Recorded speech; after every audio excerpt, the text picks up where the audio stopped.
Episode 3 start होता है और वॉल्टर और जेसी डेड बॉडी के जो रिमेन्स होते हैं वो साफ कर रहे होते हैं। इसका अल्टरनेटिव सीन आता है जो वॉल्टर की माइंड स्टेट बताता है, उसका माइंड थॉट हमें इस सीन में दिखाई देता है। ये सीन होता है वॉल्टर के कॉलेज डेज का।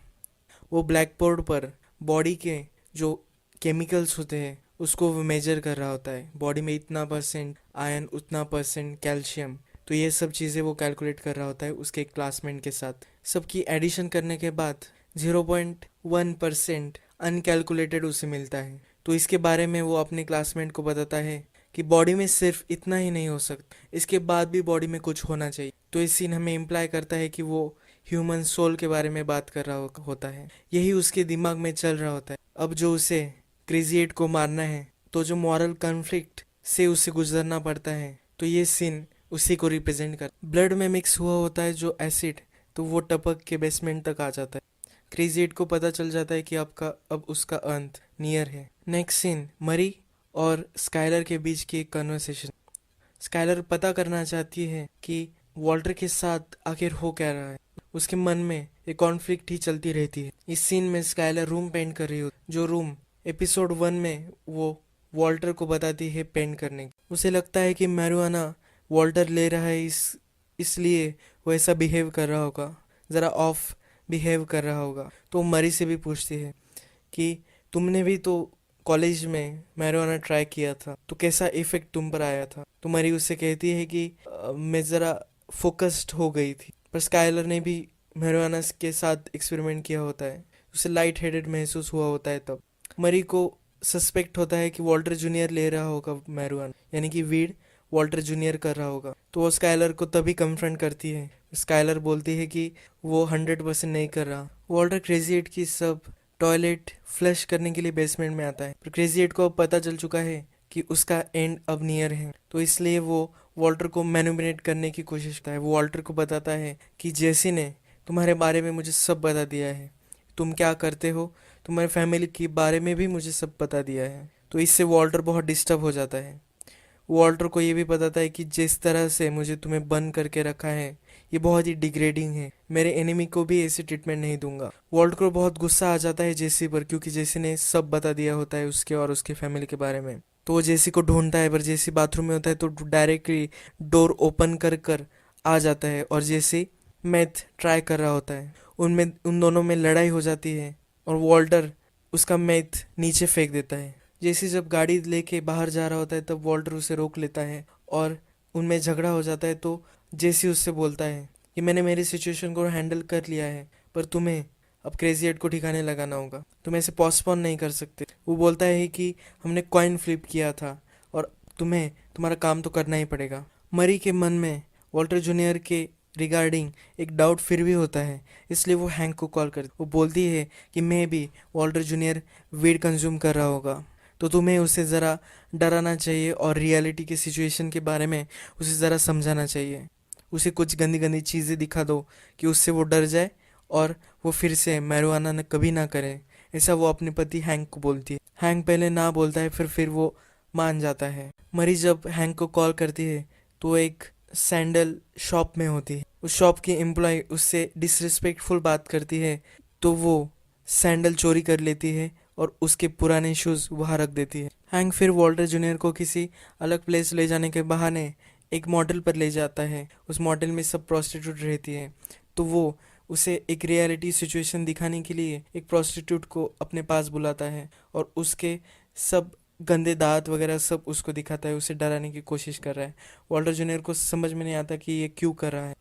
उसे वो सब बातें वो बताता है और वहाँ से वो निकल जाते हैं। उसी मॉडल में जेसी भी आया हुआ रहता है, तो इससे हमें जेसी जैसा चल रहा है वैसे चलने देगा तो उसका फ्यूचर क्या होगा इसके बारे में हमें पता चलता है। रात हो जाती है पर फिर भी वॉल्टर अपने घर नहीं जाता। वो प्रोज एंड कॉन्स लिख रहा होता है क्रेजी एट को मारने के। वो स्काइलर को एक कॉल कर देता है कि उसे कार वॉश पर ज़रा ज़्यादा वक्त लग रहा है, इसलिए वो ज़रा लेट हो सकता है। पर उस स्काइलर को पता चल जाता है कि वो एक वीक से उसने वो जॉब छोड़ दिया है। वो वरीड होती है, इसलिए कार वॉश पर कॉल करती है और उसको पता चल जाता है। वॉल्टर उसे कहता है कि मैं घर आकर तुम्हें सब समझाता हूँ, पर वो बोलती है कि आज घर ही मत आना। जब वो फ़ोन रखता है तब उसे क्रेजी एट बेसमेंट से चिल्लाकर उसे बोलता है कि मुझे भूख लगी है। तो वॉल्टर उसके लिए एक सैंडविच बनाता है, और जब वो बेसमेंट में जा रहा होता है तो उसे बहुत खांसी आती है और वो स्टेयर से गिर जाता है और सैंडविच और उसकी प्लेट फूट जाती है। वो वही अनकॉन्शियस हो जाता है। थोड़ी देर बाद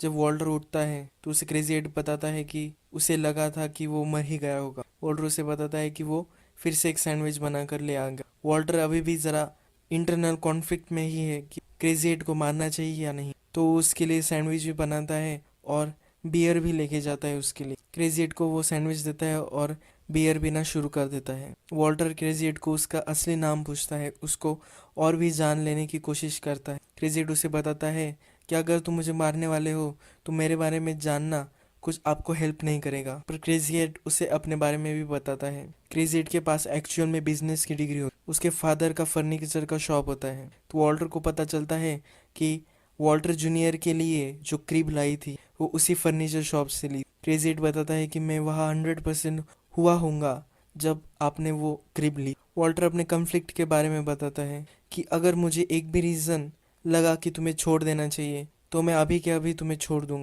क्रेजी एड उसे बताता है कि मैं इस सब के बारे में भूल जाऊंगा, तो सिर्फ घर जाने के लिए थैंकफुल रहूंगा। तो वॉल्टर अपना माइंड चेंज कर लेता है और उसे लगता है कि अभी क्रेजी एड को छोड़ देना चाहिए। तो वो ऊपर जाता है चाबी लेने के। जब वो चाबी लेने के लिए जाता है तो वो डस्टबिन में कुछ फेंकना चाहता है। जब वो डस्टबिन देखता है तो तुझे उसे डाउट आता है। तो फिर वो जो प्लेट टूटी हुई रहती है उस प्लेट को फिर से रिकंस्ट्रक्ट करते देखता है। तो उसे पता चलता है कि प्लेट का एक पार्ट मिसिंग है। उसे पता चल जाता है कि अगर वो क्रेजी एड को छोड़ेगा, उसको अनलॉक करेगा, तो वो वॉल्टर को मार देगा। वॉल्टर चाबी लेके नीचे जाता है और क्रेजी एड को टर्न होने को बोलता है ताकि वो उसके अनलॉक कर सके। तभी उसे क्रेजी एड वो प्लेट का टुकड़ा हाथ में लेते हुए दिखता है। तो उसे वॉल्टर गला घोटकर मार देता है। इस चीज़ का उसे बहुत पछतावा होता है। वो वहाँ रो भी देता है। रात खत्म होने के बाद जेसी अपने घर लौटता है तो जब वो वैन देखता है तो वैन का सब सामान वॉल्टर ने क्लियर कर दिया होता है। जो वो बेसमेंट में देखता है तो उसे क्रेजी एड भी नहीं मिलती। नेक्स्ट सीन में हमें वॉल्टर का क्लासरूम दिखता है। वॉल्टर को अच्छा फील नहीं हो रहा होता है तो इसलिए एक नई टीचर आती है और वो उनको टीवी पर ही लेक्चर पढ़ाती है। सब डिसअपॉइंटेड लगते हैं। नेक्स्ट सीन में जहाँ आग लग गई थी उस साइट पर डीई एजेंट्स पहुंच जाते हैं और वो डिस्कस करते हैं। तो हमें वहाँ पता चलता है कि जो क्रेजी एट का ब्रदर था जिसको बेल पर छोड़ा गया था, तो वो डीए के लिए काम करने वाला था। उनको इन्फॉर्मेशन वो देने वाला था। अगर वॉल्टर उन दोनों को नहीं मार देता तो वैसे भी वॉल्टर फंसने वाला था। अगर वो क्रेजी एट को नहीं मारता फिर भी वॉल्टर को ही मरना था। तो ये एक फिलॉसफी डेवलप्ड हुई है इस एपिसोड में कि अगर तुम किसी को नहीं मारोगे तो वो तुम्हें मार देगा। एक one way to look at the world ये यहाँ इस्टेब्लिश किया है। वॉल्टर हमें नेक्स्ट सीन में रोड के साइड में बैठा हुआ दिखाई देता है। तो वो वही ह्यूमन बॉडी के एलिमेंट्स को कैलकुलेट करने वाली सीन को सोच रहा होता है। तो उसकी क्लासमेट उसके पूछती है कि जो 0.1% था वो सोल का हो सकता है। तो वॉल्टर उसे बताता है कि यहाँ सिर्फ केमिस्ट्री चल रही है। तो जो हमें एक्चुअली सीन्स में दिखाया गया है कि एक प्रैक्टिकल वर्ल्ड है, तो यही थ्योरी वॉल्टर भी सपोर्ट करता है या इस सीन से इस्टेब्लिश करते हैं। इसके बाद वॉल्टर घर जाता है और स्काइलर को बता देता है कि उसे कैंसर हुआ है। यही ये एपिसोड ख़त्म हो जाता है। बहुत ही अच्छे से कैरेक्टर डेवलपमेंट वॉल्टर की इस एपिसोड में हुई है।